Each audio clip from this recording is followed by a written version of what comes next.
معجزہ اور جو کرامت ہوتی ہے اس کے اندر شک کرنا یہ عقیدے اور ایمان کی کمزوری کی دلیل ہے، اور شک بھی اس طرح کرنا کہ یہ کیسے ہو سکتا ہے، یہ کیوں؟ بنیادی طور پر معجزہ کہتے ہی اس چیز کو ہیں کہ جو خلاف عادت ہو، یعنی عادتاً ایسا نہ ہوتا ہو، اور کرامت کہتے ہی اس چیز کو ہیں کہ جو عادتاً ایسا نہ ہوتا ہو۔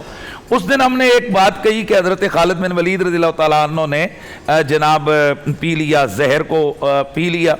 اس پر کہا گیا جی کہ یہ کیسے ہو سکتا ہے کہ حضرت خالد بن ولید زہر پی لیں، حالانکہ زہر تو پینا تو حرام ہے، یہ خودکشی ہے اور خودکشی تو منع ہے۔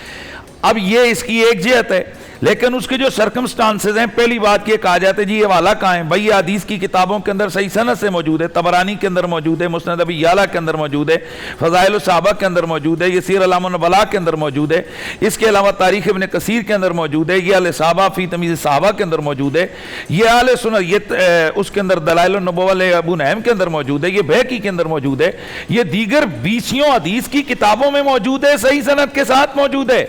اب جب جو چیز سندن صحیح ثابت ہوئی تو اب ہم نے اس کو صحیح معنی پر معمول کرنا ہے۔ تو وہ صحیح معنی کیا ہے جس پر ہم اس کو معمول کریں گے؟ کہ چونکہ اس وقت زہر کے والے سے اس کو ہوا سمجھا جاتا تھا، وہ لوگ ہی کہتے تھے، حضرت خالد بن ولید کو بھی کہا کہ جی ہاں جو ہے نا وہ زہر لوگ دے کر قتل کر دیتے ہیں، تو انہوں نے دیکھا نا لوگوں کے اندر ایک خوف، تو فرمایا جب میرا رب نہ چاہے نا تو کوئی زہر بھی کسی کو قتل نہیں کر سکتی۔ تو انہوں نے اس اللہ کی ذات پر یقین کو عام کرنے کے لیے انہوں نے وہ کام کیا۔ اب اس طرح یہ کہنا جی کہ پھر نبی علیہ السلام پہ زہر کا اثر ہوا، ان پر نہیں ہوا، تو اس طرح تو پھر 20 چیزیں ہیں۔ تو کرامت، یہ حضرت خالد بن ولید کی کرامت ہے۔ کرامت اور معجزہ یہ جناب عقل کے ترازو پر نہیں تولے جاتے۔ میں سوال پوچھتا ہوں، بڑا خاص ہے، اس دن آپ نے کہا تھا نا، آج میں ایک اور مثال دے رہا ہوں۔ نبی علیہ الصلوۃ والتسلیم اپنے خاندان کے ہمراہ شیب ابی طالب میں رہے، 3 سال رہے، وہاں کیا کھاتے رہے؟ بھوک اور پیاس سے وہاں چھڑکے اور پتے یہ چیزیں کھا کر گزارا کیا۔ اب مجھے بتائیں نبی علیہ السلام افضل ہیں یا کہ حضرت مریم افضل ہیں؟ بی بی خدیجہ افضل ہیں کہ حضرت مریم افضل ہیں؟ حضرت فاطمہ زہرا افضل ہیں کہ بی بی مریم افضل ہیں؟ تو بھائی بی بی مریم تو ایک بند دروازے کے اندر ہیں، اور اللہ تعالیٰ کا قرآن کہتا ہے کہ حضرت سیدنا زکریا علیہ السلام آتے تو بند دروازہ کھولتے، اندر ان کے پاس طرح طرح کے بغیر موسم کے پھل ہوتے، تو وہ کہتے یہ کہاں سے آیا؟ تو وہ کہتے واللہ یرزقو من یشاء بغیر حساب، اللہ نے دیا۔ اب یہاں بندہ کہ کیسے ہو سکتا ہے؟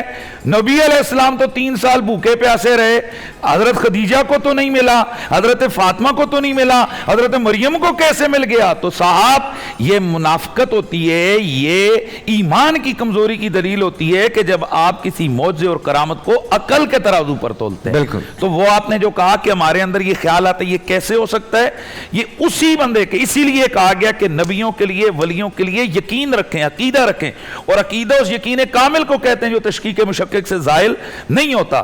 اس کا مطلب کیا ہے کہ جبل گردد پر جو گل محمد نہ گردد، پہاڑ اپنی جگہ سے ہٹ جائے لیکن آپ کا عقیدہ اپنی جگہ سے نہ ہٹے۔ تو جب یہ عقیدہ نبیوں کے لیے ہوگا کہ نبی سے معجزے میں کچھ بھی ہو سکتا ہے، نبی ہوا میں اڑ سکتا ہے۔ اب بندہ یوں کہے نبی علیہ السلام کے لیے تو اونٹنی آئی، آپ 3 دن میں ہجرت والی رات گئے تو چلتے ہوئے گئے اور بڑی مشکل سے گئے۔